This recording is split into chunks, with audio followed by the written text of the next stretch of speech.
மத்திய அரசினுடைய பட்ஜெட் தாக்கல் செய்யப்பட்டிருக்கு. ஒரு எதிரணியில் இருந்தாலும் கூட உங்களுடைய பார்வையில் எப்படி இருக்கு? பொதுவாக எதிர்க்கட்சிகள் விமர்சனம் தான் பண்ணுவாங்க. இல்லை, இப்போ விமர்சனங்கள் பொதுவாக உண்மையிலேயே பட்ஜெட் சரியில்லைன்னா விமர்சனம் பண்ண போகிறோம். உண்மையிலேயே பட்ஜெட் நல்லா இருந்தால் பாராட்ட போகிறோம். எங்களை பொறுத்தவரை அதில் மாறுபட்ட கருத்து இல்லை. அதாவது எப்படி ஒரு அன்னப்பறவை பாலும் தண்ணியும் கலந்தால் கூட அதை பிரிக்குதோ, அதே போல் தான் ஒரு எதிர்க்கட்சியின் அடிப்படையில் ஒரு ஆக்கப்பூர்வமாக ஜனநாயகபூர்வமாக எங்களுடைய கடமை நாங்கள் செஞ்சிட்ருக்கிறோம். முதல்ல ஒரு திருக்குறள் வாசிச்சதுன்றது ஒரு நல்ல விஷயம். ஏன்னா நம்முடைய தமிழுக்கு ஒரு உரிய மரியாதை கொடுக்கப்பட்டிருக்கு. அது வரவேற்க தகுந்த விஷயம். ஆனால் அதே நேரத்தில் தமிழ்நாட்டுக்கு ஒன்றுமே இல்லைன்றது தான் ஒரு ஏமாற்றம் அளிக்கிற ஒரு விஷயம். ஏன்னா பீகார் ஒரு எலெக்ஷன் 2025 மனதில் வச்சு ஒரு சிறப்பான திட்டங்கள்லாம் அந்த மாநிலத்துக்கு கொண்டு வந்திருக்காங்க. அதே போல் பார்த்தீங்கன்னா இன்னொரு விஷயம், நீங்கள் பார்த்தீங்கன்னா போன தடவை ஆந்திர பிரதேஷ்க்கு பீகாருக்கு அதிக நிதி ஒதுக்கீடு. அதே போல் தமிழ்நாட்டுக்கு பார்த்தீங்கன்னா இப்போ இங்கே இருக்கிற அரசாங்கம் தமிழ்நாடு இன்றைக்கி நாங்கள் அரசில் இல்லைனா கூட, ஆனால் ஒரு எதிர்க்கட்சி அடிப்படையில் தமிழ்நாட்டு மக்கள் நலனுக்காக நாங்கள் பேசிகிட்டு இருக்கோம், பேசி தான் ஆகணும். அந்த வகையில் பார்த்தீங்கன்னா இவங்க பிரைம் மினிஸ்டர் போய் சிஎம் டெப்டி சிஎம் செஞ்சா கூட தமிழ்நாட்டு திட்டங்களுக்கு நிதி ஒதுக்கீடு வாங்கி வருதில்லை. இன்னும் மகாத்மா காந்தி ஊரக வேலைவாய்ப்பு திட்டத்துக்கு இன்னும் அவங்க பணம் ரிலீஸ் பண்ணாமல் அதை பற்றி பட்ஜெட்டில் ஒன்றுமே சொல்லாது. ஆனாலும் கூட எங்களுடைய கடமை நாங்கள் என்ன, ஒரு மத்திய அரசு அது ஒரு மாநில உரிமையில் பறிக்கிற விஷயமா இருந்தாலும் சரி, ஒரு மாநில நிதி தன்னாட்சியை ஒரு மேம்படுத்தாத ஒரு சூழ்நிலை அதை தட்டி கேட்பது ஒரு எதிர்க்கட்சியின் கடமை தான் நான் இந்த கருத்தை நான் சொல்கிறேன். அதில் தமிழ்நாட்டுக்கு பிரத்யேக திட்டங்கள் இல்லாதது வருத்தம் அளிக்கின்றது, ஏமாற்றம் அளிக்கிறது. உண்மையிலேயே பார்த்தீங்கன்னா ஜீரோன்னு சொல்லலாம். அந்த அளவுக்கு தமிழ்நாட்டு மக்களுக்கு எந்த ஒரு திட்டங்களும் கிடையாது. இன்னும் நல்ல விஷயம் என்னென்னா பார்த்தீங்கன்னா பட்ஜெட்டை பொறுத்தவரை ஒரு அந்த வருமான வரி உச்சவரம்பு ஒரு 12 லட்சமாக உயர்த்திருக்காங்க.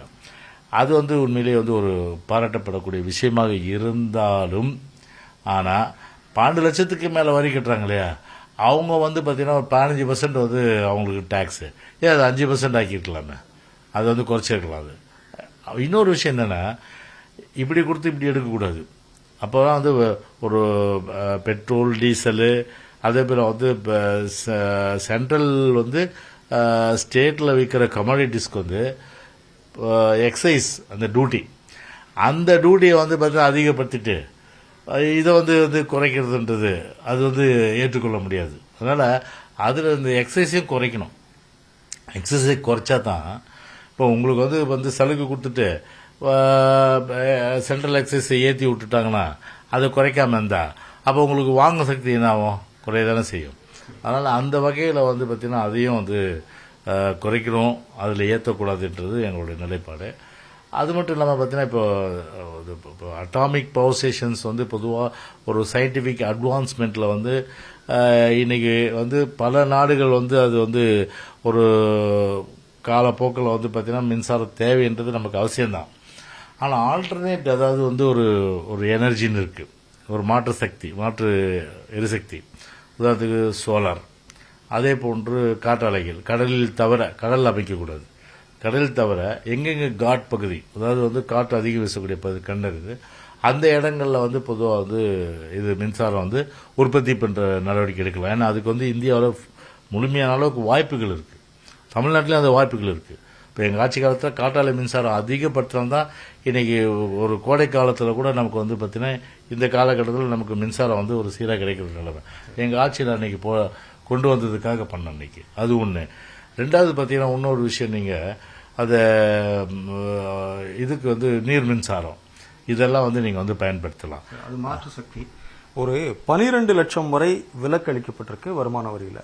இன்னொரு பக்கம் நீங்க என்ன சொல்றீங்க, 15% கட்டக்கூடியவங்க 5% கட்டலாமே. 15% வரி. ஆமா, 15% வரி. ஆமா, வரி கட்டக்கூடிய 12 லட்சத்துக்கு மேல இருக்குங்க, அது 5% குறைக்கலாம். ஆமா, நீங்க 12 லட்சம் வரை விலக்கு அளிக்கப்பட்டிருக்கு, அது ஒரு பக்கம் நல்லதுங்கிறீங்க. ஆனா 15% மேல் 12 லட்சத்துக்கு மேல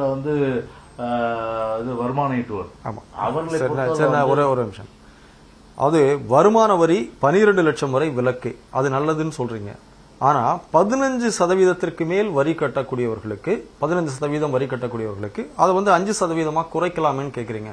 எல்லாத்தையும் குறைச்சிட்டா அரசாங்கத்தை எப்படி நடக்கும்? இல்ல, அந்த அந்த ஒரு நீங்க சொன்ன அந்த கேள்விக்கு ஒரு விளக்கம் பொதுவாக நான் அந்த அர்த்தத்தில் சொல்ல. 12 இன்கம் டேக்ஸ் கட்டுறாங்க, அவங்களுக்கு டேக்ஸ் எக்ஸம்ஷன். 12 லட்சத்துக்கு மேல இப்ப நீங்க 12 லட்சத்துக்கு மேல சம்பாதிக்கிறீங்கன்னா நீங்க 15% டாக்ஸ் கட்டணும். 15% டாக்ஸ் பேர்ல 15% வந்து டாக்ஸ் கட்டணும். அது 5% குறைக்கலாம் இல்ல, அப்படியே வந்து ஸ்கேலிங் பண்ணுங்க. எல்லாத்தையும் குறைச்சிட்டா அரசாங்கத்தை நடத்துறது இல்ல, அரசாங்கத்துக்கு சோர்சஸ் எவ்வளவு இருக்குல்ல. அரசாங்கம் வந்து சோர்சஸ் இல்லாமலையா இருக்கு. என்ன வளம் இல்லை இந்த திருநாட்டில்ன்ற மாதிரி எல்லா வளமும் இருக்குது. ஸோ அதை வந்து ஃபைண்ட் அவுட் பண்ணோம். அதுக்காக வந்து ஃபைண்ட் அவுட் பண்ணாமல் வந்து எளிதாக வந்து ஒரே வழி வந்து வரின்னு அந்த ஒரு கான்செப்ட் நம்ம வந்து மக்கள் மேலே எதுவும் திணிக்கக்கூடாது. அதுதான் வந்து எங்களுடைய வந்து ஒரே நோக்கம். கடந்த ஆண்டை ஒப்பிட்டு பார்க்கும்போது இந்த ஆண்டு பட்ஜெட் அப்படிங்கிறது நல்லா இருக்குன்னு எடுத்துக்கலாமா? அதாவது ஒட்டுமொத்தமாக பார்த்தீங்கன்னா வந்து ஒரு மிடில் கிளாஸை டார்கெட் வச்சு பண்ணியிருக்காங்க. பீகார் எலெக்ஷனுக்கு வந்து பிரத்யேகமாக 2020 நடக்கிறத வச்சு பண்ணியிருக்காங்க. ஆனால் தமிழ்நாட்டுக்கு வந்து ஒன்றுமில்லாதான் வந்து ஏமாற்றம் அளிக்கிறது. எவ்வளோ எக்ஸ்பெக்டேஷன் வந்து எதிர்பார்ப்பு வந்து தமிழ்நாட்டுக்கு இருக்குது. ஆனால் அது வந்து பூர்த்தி செய்யப்படலை. அதனால் தமிழ்நாட்டை பொறுத்தவரை ஏமாற்றம் அளிக்கப்படுகின்ற ஒரு பட்ஜெட். மற்றபடி பார்த்தா அந்த நடுத்தர வர்க்கத்துக்கு வந்து பார்த்தீங்கன்னா உபயோகமுள்ள ஒரு பட்ஜெட்டாக தான் சொல்ல முடியும். அதாவது தண்ணீரையும் பாலையும் சேர்த்து வைத்தாலும் கூட அன்னப்பறவை பிரிப்பதை போல நாங்கள் பிரிப்போம்னு சொன்னீங்க. ஒட்டு மொத்தமாக இந்தியாவினுடைய பட்ஜெட் இல்லை, ஒட்டுமொத்தமாக இந்தியாவோட பட்ஜெட் பார்த்தீங்கன்னா இன்னும் வந்து பார்த்தீங்கன்னா வந்து நிறைய, அதாவது நெசவாளர்கள், விவசாயிகள், தொழிலாளர்கள், மீனவர்கள் இவர்களுக்கு வந்து பிரத்யேகமான அந்த திட்டங்கள் வந்து அது வந்து தீட்டிருக்கலாம். அதாவது சிறு தொழில், குறுந்தொழில். ஸோ இதெல்லாம் பார்த்தீங்கன்னா வந்து ஓரளவுக்கு தான் பார்த்தீங்கன்னா வந்து பண்ணியிருக்காங்க. அதனால் வந்து அது இன்னும் வந்து அதை அவங்க யானை பசிக்கு சோளப்பொரி என்பது போல அவருடைய எதிர்பார்ப்பு வந்து பூர்த்தி செய்யாதது ஏமாற்றம் அளிக்கிறது தான் சொல்ல முடியும். நன்றி.